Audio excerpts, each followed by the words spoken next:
What's up, Bomb Squad? It's episode 12 of TNT. It's Tuesday, May 1st. I'm joined here, as always, with my co-host, Big Tones. Tones, how the hell you doing? I'm doing just peachy, Tom. How you Just doing doing? peachy? I'm Just doing doing peachy too, peachy. I guess. Yeah. That's Okay. yeah, that's a good way to describe how I'm doing. Peachy. Peachy. Okay. Well, fucking peachy. How about that? Real fucking peachy. Real fucking peachy right now. All right. So, quick overview of the show. Thanks for everybody tuning in again. We have a standard procedure show today. Okay. We're going to talk some baseball. We got to catch up on our mortal locks and see how we're doing there. Today, we're going to focus on our Cy Young picks that we did right before opening day.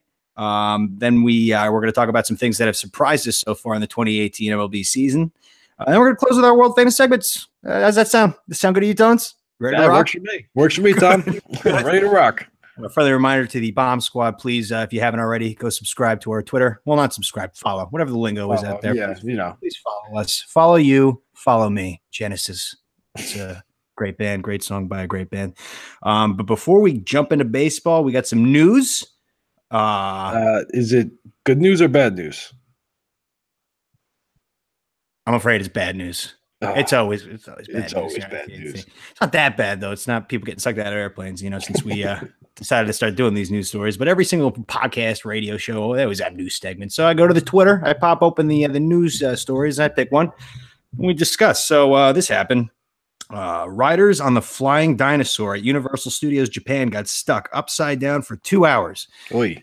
And they were all rescued. It's all good. So this one we can go balls to the wall with. So it actually is kind of good news in the end. Yeah, they all got out, but 2 hours stuck upside down. I mean, yeah, that's pretty bad. It's no good. Have you ever been stuck on a roller coaster?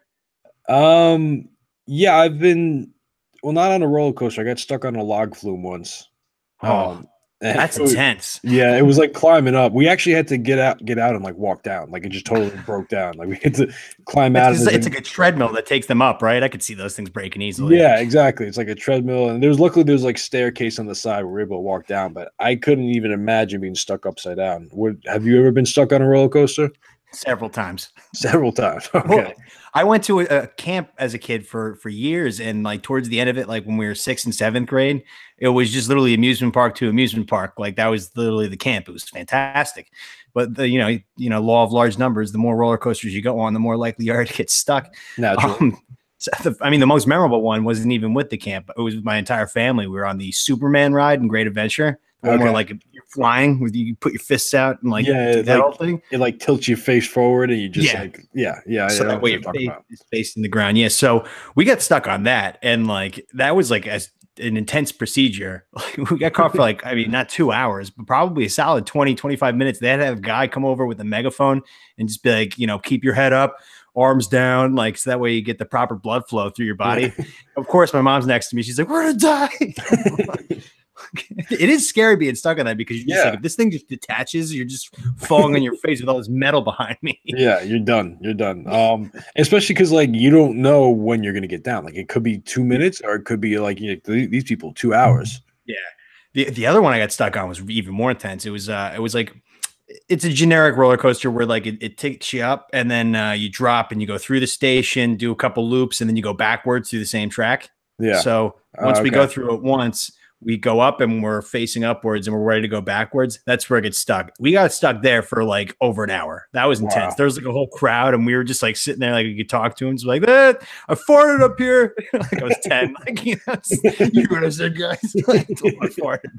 I didn't though. But the thing was like, we had no idea when they were going to fix it. And once it's fixed, the thing just drops backwards. So like, we're like on a cliffhanger for all of a sudden, did you guys like catch that film? Like, fall backwards. So yeah, that's crazy. Yeah, I've been stuck on a couple ski lifts too. That's not fun. Oh, because it's cold as shit. Cold up there. I've thought about jumping a couple times. You just couldn't tell if the snow was thick enough, it wasn't fluffy enough. Exactly. Yeah. So that's talking bad news. Made bad news into good news there. Yeah, that's what we do here at TNT. So with that, we're going to jump right into baseball. All right, we're going to talk about our mortal locks. So we talked about our MVP stuff a couple episodes ago. So now we're going to talk about our Cy Young picks. So with that, for the AL Cy Young picks. Oh wait, can you make a sound effect for our mortal locks? I forgot about that. Oh, okay. Cool, thanks. I'll grow up. You said you wanted a sound effect. I don't know what you want from me. I want like a vault closing. All right, I got something a little better for you. Don't worry. Okay. Thank you. So with that, our AL Cy Young. So I have Chris Sale. This is all done before the season started. Big Tones has Severino. So let me run through the numbers really quick. So Chris Sale's 2-1, 45 strikeouts, 2.31 ERA, and a .97 WHIP. Pretty fucking good. It's exactly what you expect from Chris fucking Sale, though. That was an easy pick. We really didn't go ham with these like mortal. We were just like play it safe. Yeah, but I mean, there's so many good pitchers. Like in the AL, it's like if you pick any one of them, you could have said Corey Kluber, that would have been a good pick. I mean, Verlander would have been a good pick. I mean, a cool pick for this one. I mean, like I'll get into it because I had a feeling that Charlie Morton was going to do what he's doing right now, based on what he did to the Yankees in the playoffs last year. I was just like, who the fuck is this guy with a 99-mile-an-hour fastball and this curveball that's moving 5 feet to the left and going 75 miles an hour? I'm like, that's the dirtiest stuff I've ever seen, and he mowed it down. But you had Luis Severino, which is a great pick, considering that was kind of a risky one because we only had a 1 year sample size. Yeah, that's more of that one was definitely more of a reach than Sale. Oh, yeah, it was a homer pick too. Yeah, for sure. Go with what you know. Yeah.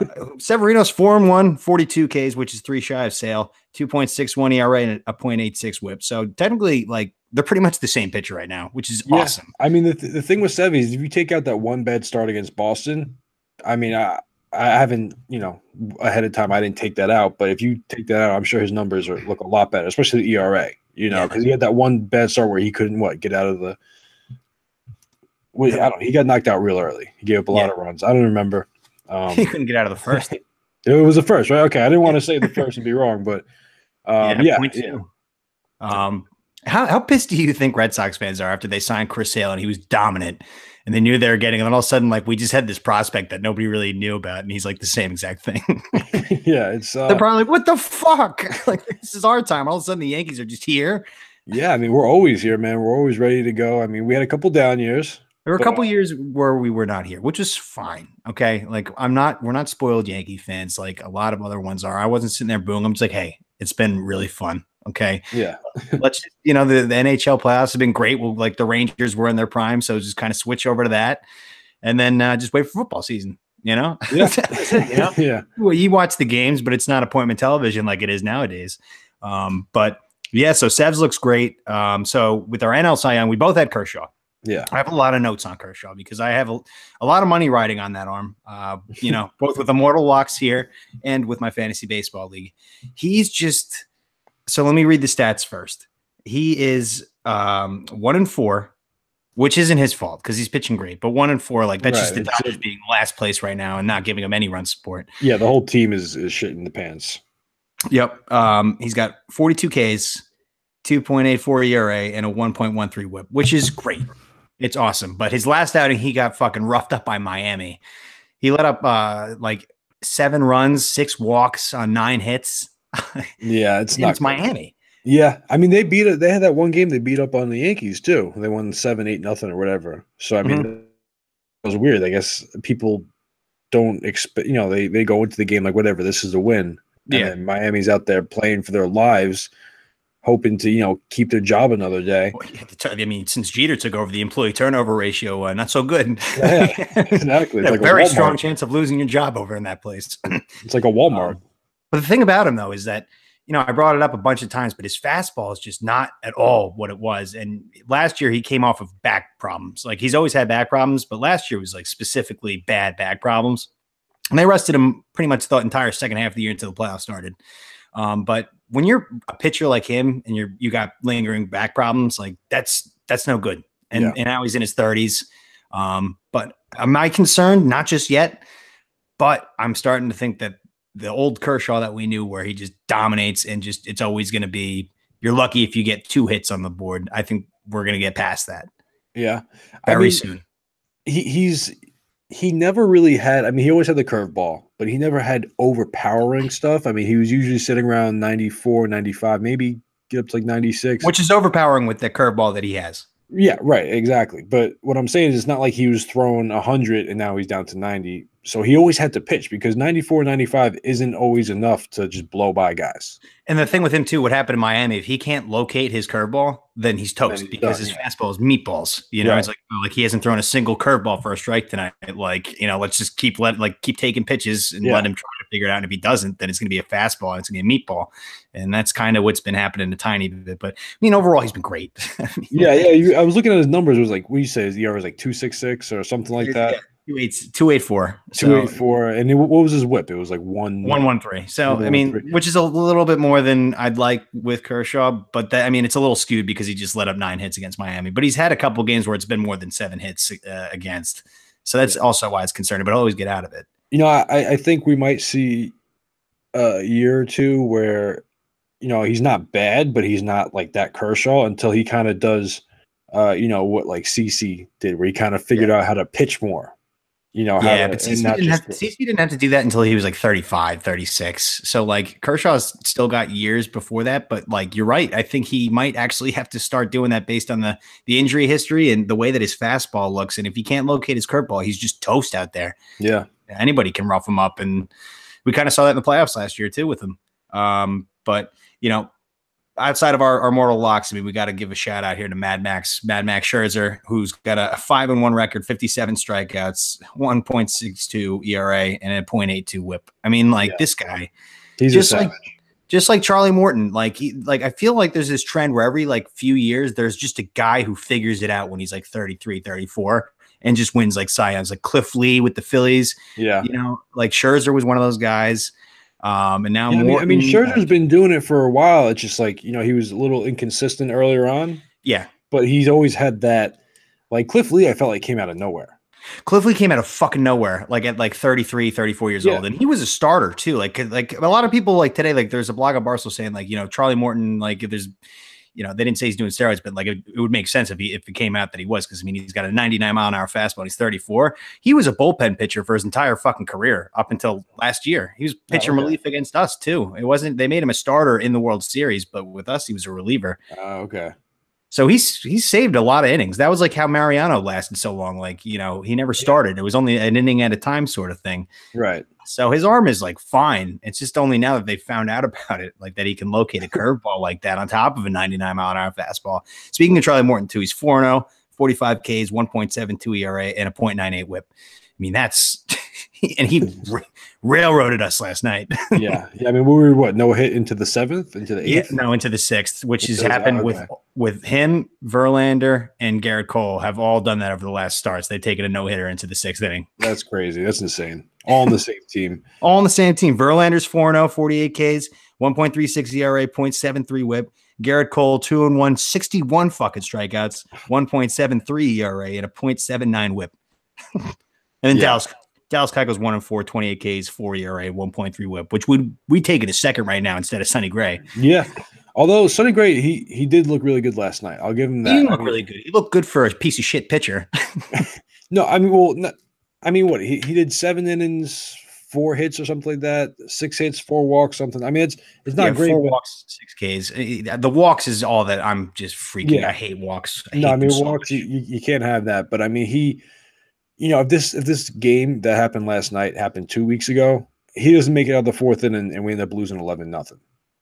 Yeah. You know, instead it was a 2-1 game. He kept us in. That's all you could ask for. If we don't score runs, there's nothing he could do about that. And he figured it out after the balk in the first. That was pretty much it. Yeah. So hopefully he can carry it over. I don't know. Well, I'll get into it because he's my surprise thing. Okay. Spoil it, but like I'll talk about why I'm surprised. But also just a shout out because we have a lot of Mets fans who listen to this. Thor's having an awesome season too. Even though he's only 2-0, he's got 46 strikeouts, 2.86 ERA, and a 1.01 WHIP. So Thor's being Thor out there in New York. Good for him. So yeah, what's your biggest surprise of the season so far, whether it be a team, player, anything? So overall, my biggest surprise is the Braves. Right now they're 16-11 as we're recording this. They're playing the Mets tonight. They're a game and a half back in the Mets. You know, just going down their roster. I mean, what's his name? Ozzy Albies.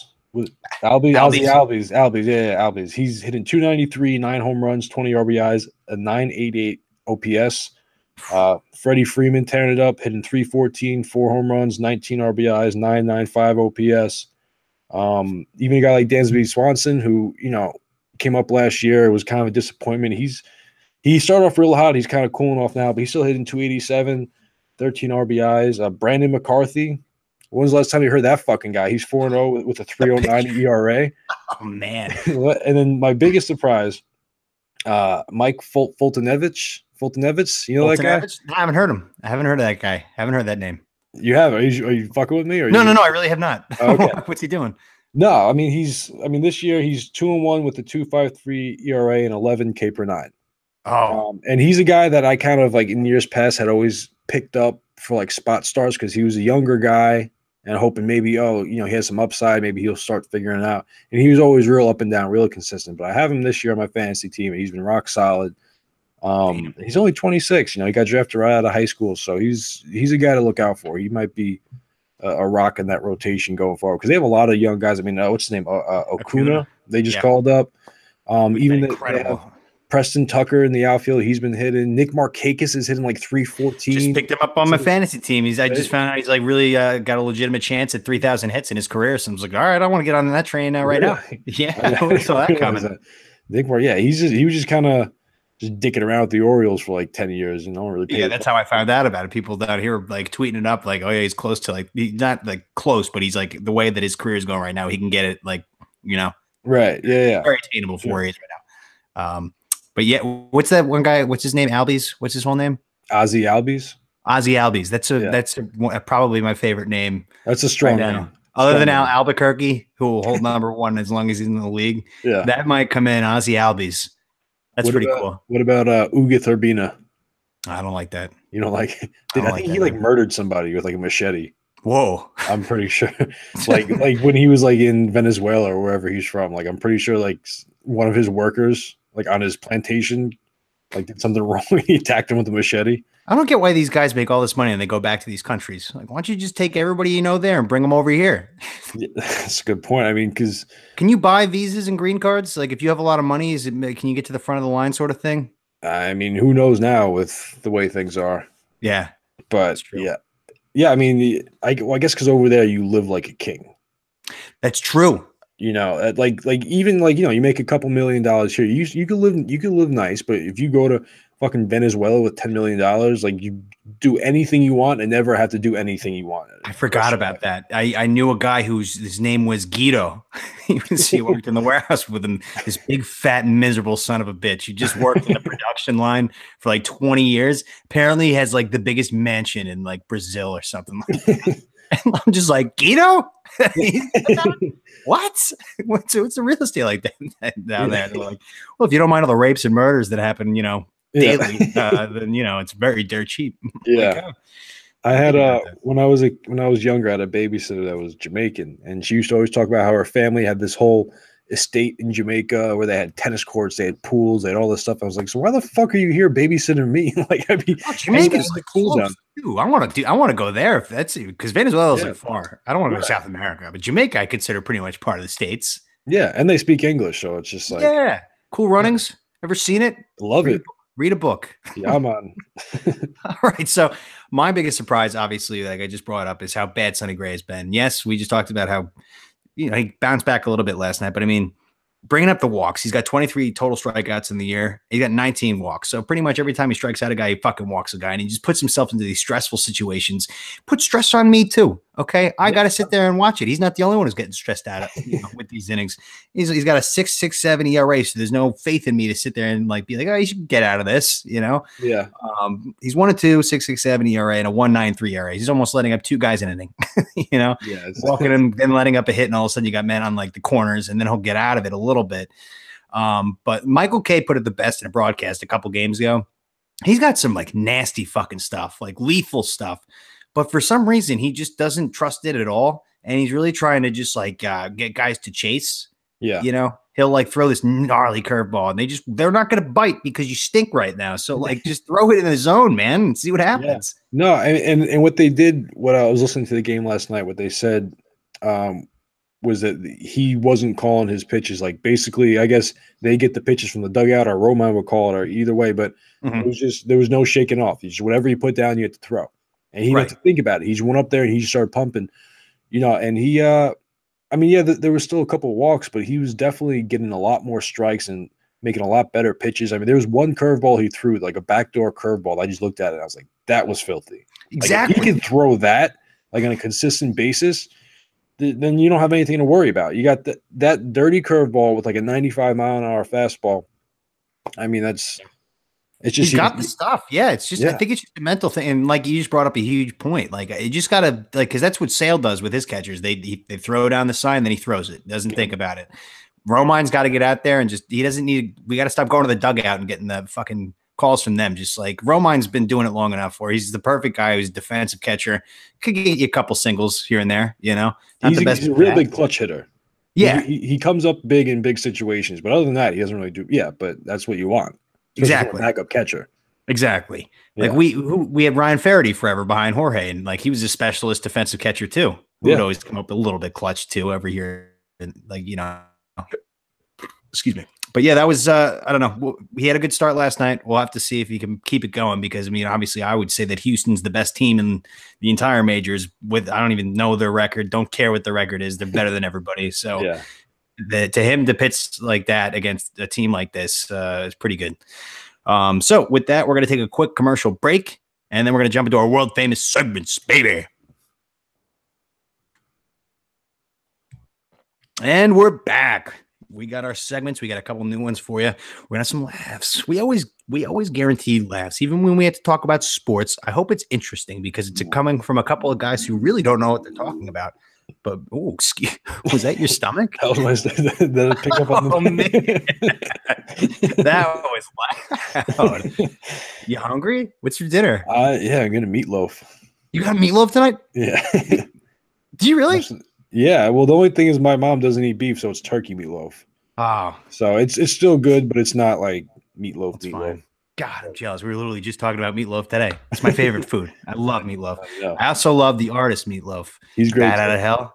God, I love that song. Yeah. Fun fact: he was Bob in Fight Club. Yeah, I know. With the tits, with the big boobs. Of course, I knew that. He got shot in the head. Well, I was talking about the Bomb Squad, man. I was talking about the Bomb Squad. Oh, I'm sorry. Sorry, Bomb Squad. Letting people know. Maybe some of the Bomb Squad hasn't seen Fight Club. They want to be surprised that Meatloaf has big tits and get shot in the head in that movie. Well, you just kind of ruined it all. So, oops. We'll make it seem like that's the big spoiler of that movie. Yeah, that's the most surprising part. All right, so world famous segments. Here we go. Thank you, Taylor Hicks. So number one, we will start with Tales from Careers Past. This is a newer segment. So we had Tones, the makeup salesman in Miami, Florida, and me, the caddy, at a local golf course with people yelling, screaming, throwing golf clubs and stuff. So Tones, would you like to lead it off with the story in your makeup endeavors? Yeah, sure. So I'll go with I'm looking through my list right now. Okay. Yeah. So last time I talked about how I got kicked out of a Walmart. This time I'm going to talk about how I got kicked out of a Target. Oh. So it was another hot day, South Florida, like it usually is. So I decided to cool off and walk around a Target for a little bit, see if I could sell something. Are they just like hot Latina babes just like walking around in bikinis? Everywhere. Yeah. Basically. Even in Target? Not in Target.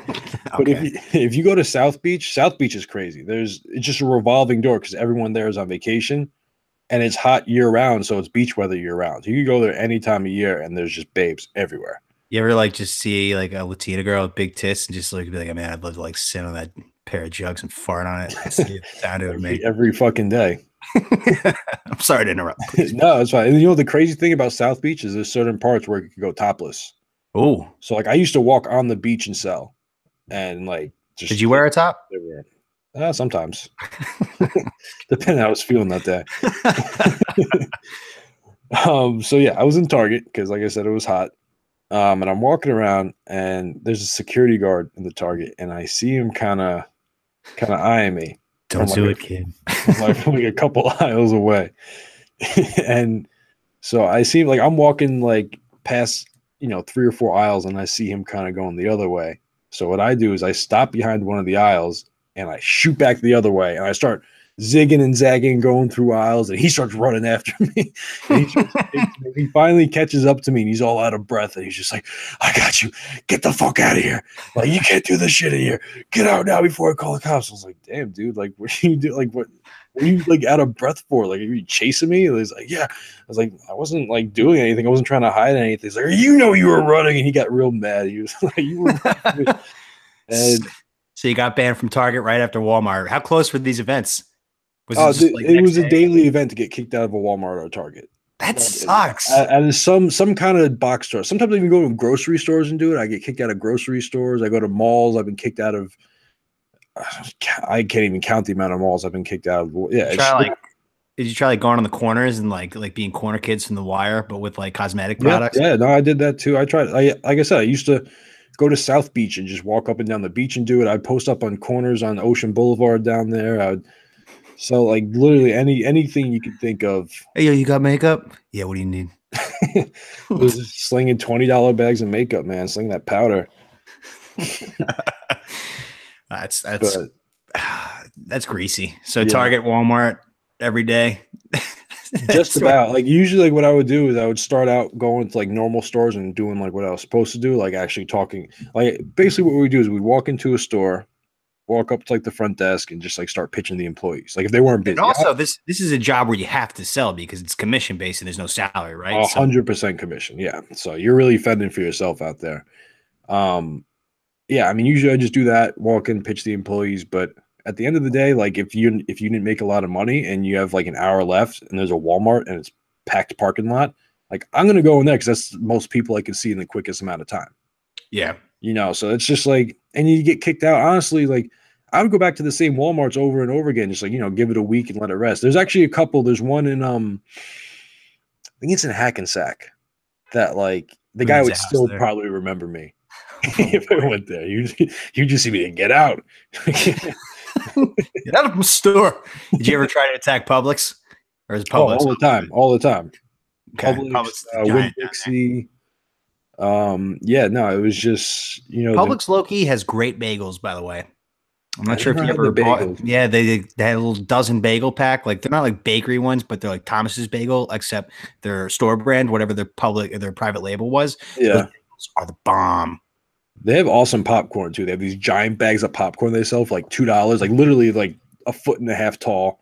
Yeah, like these big old bags. But the fried chicken's good too. They sell the chicken, like the pre-made ones. That's just crack. Rock on, Publix. Just keep doing your thing down there, Publix. They're expensive as shit though. That's the only thing. They're really expensive, but that's fine. That's fine.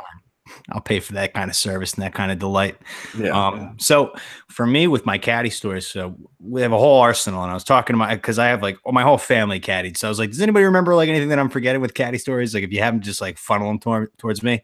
So this is a classic one. So we had like everybody thinks that every golf course is a caddy shack. Like we didn't have a caddy shack. There was a bench on the front of like the clubhouse. Yeah. And like you get to see all the golfers roll in. But the way that the bench was positioned, it's right where the sun rises over the trees early in the morning once you get there. So it's the hottest thing in the entire world. Like you just sit there and roast. And most of the people are, I mean, you're usually hungover. It's because you're caddying Friday, Saturday, and Sundays.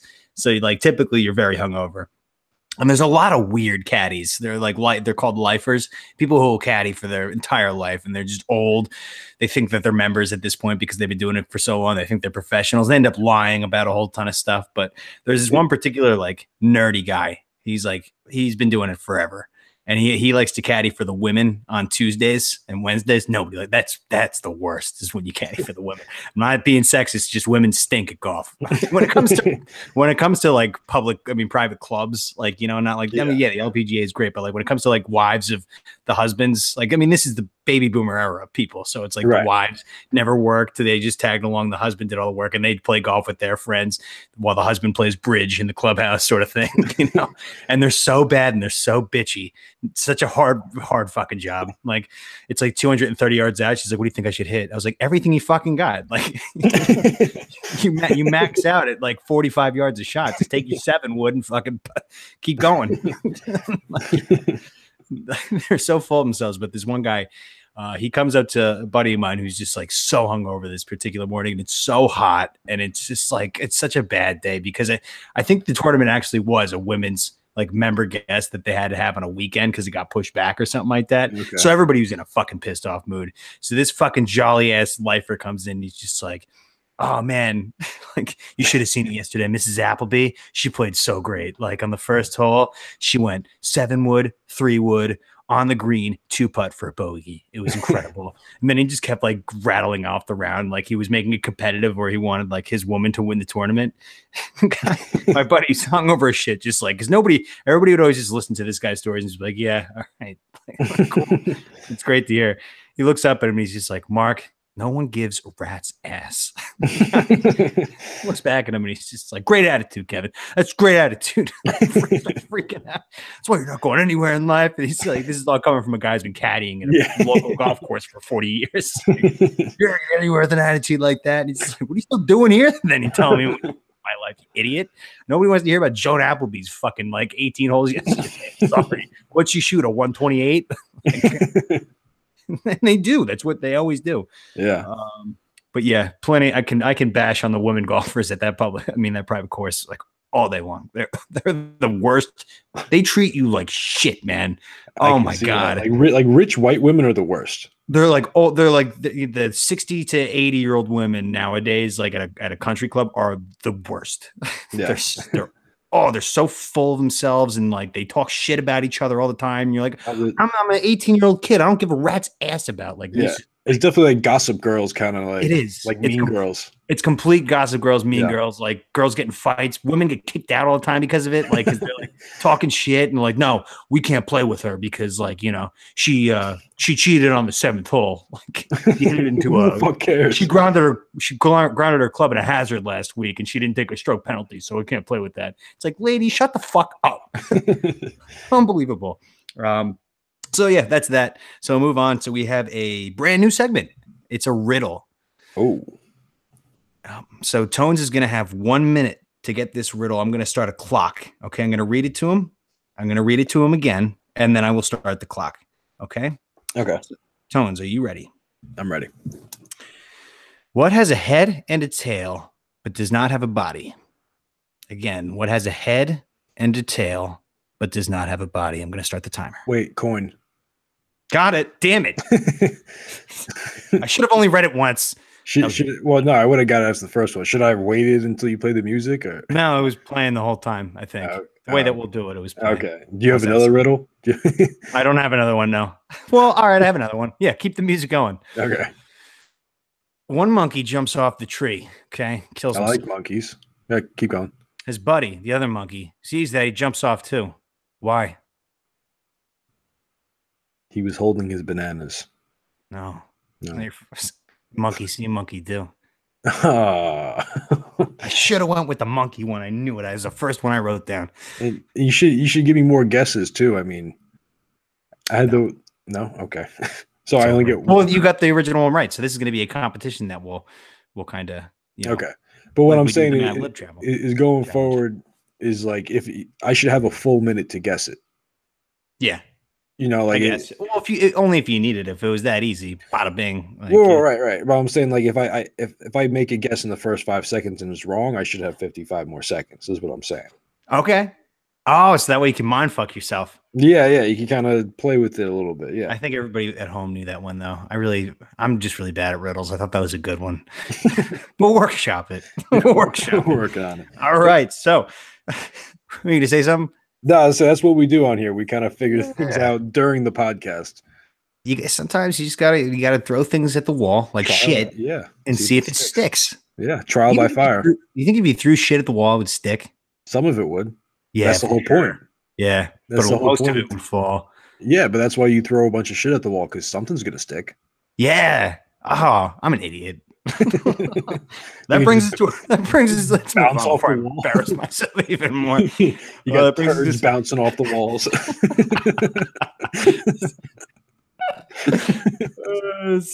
All right, so that brings us to our 3rd out of 5 segments. No 4-pack of questions today, by the way. We're moving the 4-pack to the next episode. So 3rd segment, Tones Bones. So what do you got, Tones? I know you got a big bone today. I woke up to it because this asshole you start working at like 4 a.m, bro. I don't have to wake up till 7:30. You don't got to text me your tones bones at 5 a.m. I sleep right next to my phone. That shit I didn't realize my fucking bone.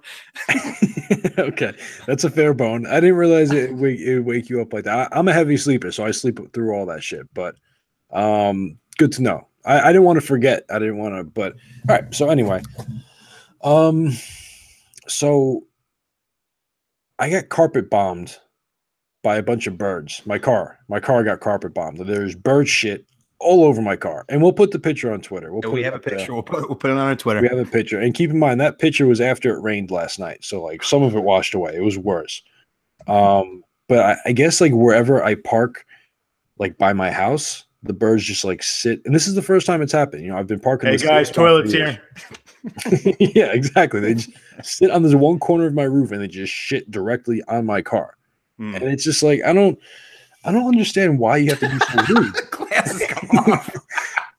I don't understand why you gotta be so rude. Like why you gotta like you could shit anywhere. You're a bird. You could fly, you could shit anywhere, but you repeatedly shit on my car. What do you accomplish? What does that accomplish? Maybe because you have a black car, the bird shit's white, and when they douse it, it's like a symbol of peace, like the yin yang, the cookie, the white and the black one, like it's the twins. Symbolic. With the twins, not really. No, the yin yang twins. Oh, I thought you were talking about the Coors Light commercial. No, like the yin yang. I guess so. I don't know who those are, but I would assume they're. I'll show you some stuff later. Okay. They used to hang out with like Little John and like the East Side Boys and that whole kind of. Get low to the windows, to the wall. Put some hot sauce on my chicken. Damn, my breath is kicking. That's an over the line.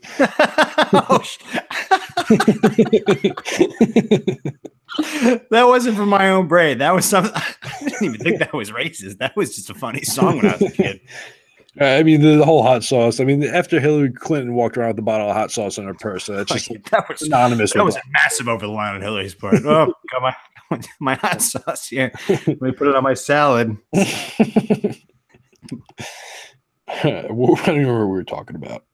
Yin Yang twins. The yin and the yang. Yeah, maybe it's like a Jackson Pollock kind of work of art that they're working on. Exactly. They're just throwing shit at the wall and see if it sticks. There's just shit in this guy's car and see what. No, it all stuck. It all stuck in my car.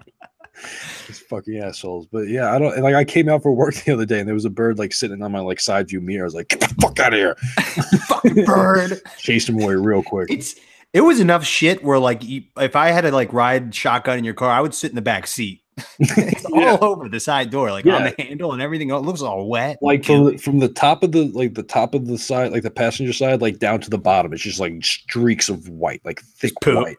Just and maybe the birds are ejaculating. Has anybody thought of that? There's birds coming all over my car.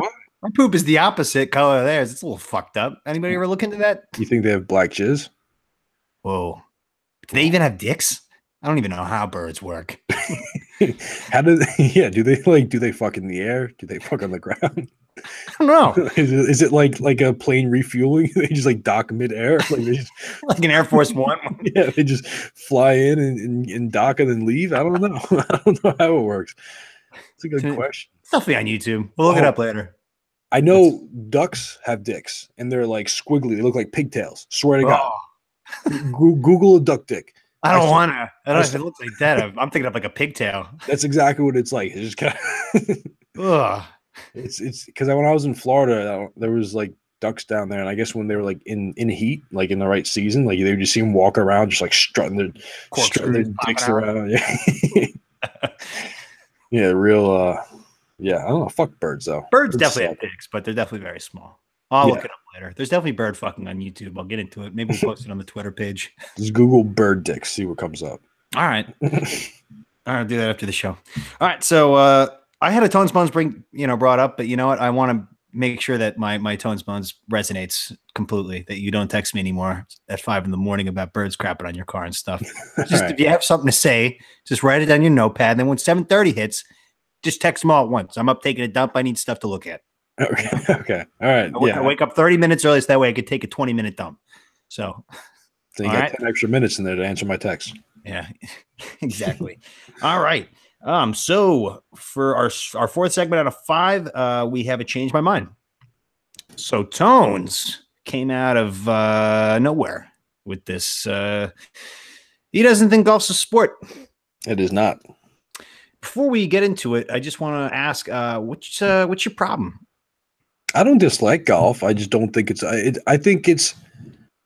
Son of a bitch. I think it's a hobby or maybe a game at best. I don't think it's a sport. Okay.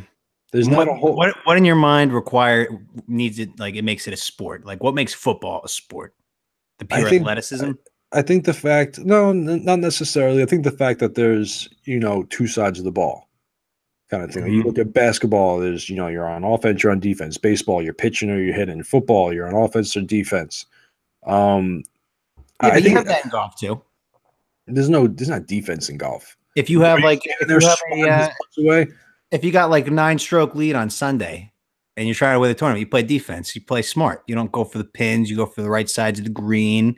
You set yourself up for pars. Excuse me. I think that's just playing a game smartly. I don't think that's like if you're playing Risk, let's say you're playing the game Risk, you don't want to overextend yourself. You don't want to like take over too many like territories. It's the same kind of thing. You just kind of rock where you're at and then just kind of slowly make that. See, I don't like, it's not like you're standing in front of the hole, like swatting putts away, like, did you know that when you swing a golf club, you're using every single muscle in your body? That's fine. I could go work out and use every single muscle in my body. It's not a sport. Yeah, but still the physicality of it, that's still you're using, because you're swinging, if you're a professional golfer, about 70 times around. I guess not including putting, but a lot of you got to walk the entire course, and it's a lot of uphill slopes. It's about 3 miles per course. It's a lot of walking. I caddied for a long time. I know this, and I had to carry with the bags too. Be the little bitch boy. I get that. But would you consider caddying a sport? I consider that a strenuous activity. 2 like 35-pound bags on each shoulder for 3.5 miles in the baking hot sun. No, I mean it's a good workout for sure, but it's not a sport. No, yeah, I think it is. I mean, because there's so few people who can really do it and be good at it. And you could say the same thing about a lot of things like chess and stuff, but there is enough physicality in it. Even more so than like NASCAR. NASCAR is considered a sport. Like this, you actually have to be. You don't have to be in great shape, but like you still like if you can do this, then you are a supreme human being with mental confidence that I could never even dream of. Yeah, no. I mean, listen, I don't think. I'm not saying that like all golfers are out of shape. Like obviously you have to be in good shape to be a golfer. No, you don't. Yeah. Look at John Daly. Well, yeah, I mean he's a one-off. I mean, you look at a lot of these guys, they're pretty. Who's that guy that just won? Patrick Reed. Yeah, he's a fat piece of shit, right? Fat piece of shit. All right, so maybe I just proved my own argument. Argument against myself. No, yeah, it's a mental sport. I mean, it definitely takes hand-eye coordination. You got to keep your form. No, I said it does. It does. Oh, yeah. Exactly. Yes, you got to keep your swing and your form right, and I don't think it's a sport. Like I said, it's a hobby or a game at best. Yeah, but it automatically gets competitive out there because it's so fucking difficult. Yeah, no, I mean like board games get competitive. They're difficult. Monopoly is difficult. If you're a really good golfer and you're playing with other really good golfers, that shit gets intense quick. You see it fast. Like if you're caddying for a group of guys who are like really good, most of the time they have really they're buddies and they can bust balls. But if you're like seeing a foursome of guys who are all good and they don't really know each other, it's awkward as shit. Like it's like everyone's just sizing intense. Like and this isn't even this is just people like sizing each other up. They just want to be the big dog kind of thing in the clubhouse sort of thing. And it gets intense. It's definitely a sport. I don't think so. Ah, fuck. You didn't change my mind. We always end up with nobody changing. We're stubborn. We're a stubborn group of guys. Stubborn couple guys. Now let me ask you. You know what? We'll put up a poll on Twitter because we can do that. Yeah, golf is sport. We'll do that. Sean, if you're listening, put that poll up. Is golf a sport? Thanks, Sean. Yes. All right, so that moves us on to our fifth and final segment. It's a new one, folks. We have a new segment. Okay. All right, so this is going to be similar to the Mad Lib Challenge, but a little bit different. So each of us have written down a simple dad joke, very simple, common joke, and we will tell it to each other. But the other person who's receiving the joke will have a mouthful of water like we do in the Mad Lib Challenge. And if he spits it out, he loses. If he keeps it in, he wins. All right. So with that, do you want to go first with the water or do you want me to go first? You go first. Okay. Let me get my water. Okay. My trash can over here. All right. This better be good. Oh, it's great. All right. So, what do you call a masturbating cow? Beef stroganoff. Very funny. All right. Good one. Oh, for one. Because he's stroganoff. You know? Yeah, I got it. See, the thing is, like, dad jokes are like eye-rolling jokes. I keep dad jokes in my pocket at all times in real life, but you've heard them all because I've kept them in my back pocket. Like, what do you call man in a pot? You know that. Pothead. No, Stew. Fuck, I thought you knew that. I totally would have used it. That's literally my back pocket joke. Once you said it, I remembered it, but yeah. All right, let me get my water. Penis. Okay. All right. Okay. It's a lot of water. That's good. All right. Did you know that the first French fries weren't actually cooked in France? They were cooked in Greece. Damn. All right. We both survived. Those are weak jokes. I wish I used my man in the pot one. We still probably got some laughs out of the stew joke, my back pocket joke. Listen, Bomb Squad. Feel free to use that joke whenever you find yourself in a situation where you just want to make somebody laugh. Just be like, hey, what do you call man in a pot? They say pothead, and you say stew. Look right back at them, you say stew, and they laugh. It's a 100% accuracy joke. I'm not joking. I've like tested this before. I've never gotten like a single stone wall out of a joke like that. Just make sure you credit TNT. Just credit TNT when you make that joke. All right, so that's the show. That was episode 12. You got any post-show thoughts there, Tones? No, just go follow on Twitter. Subscribe, unsubscribe, resubscribe, leave a review. Please do whatever you can to support the podcast. Yeah. My Venmo's open if you want to donate. Yeah, mine is too. Call Tones. Venmos are open. All right. Okay, so that's the end of the show. We will see you Thursday, and then we'll have a Saturday show. And if things change, we'll let you know. But we're looking good for Thursday show, Tones? I have to work late. Okay, so then we'll shoot for Friday. Friday, I'm out early. We could definitely do Friday. All right, then we'll do a Friday and a Saturday show. Sweet. Okay. All right, then we'll talk to you on Friday. Thanks, Bomb Squad.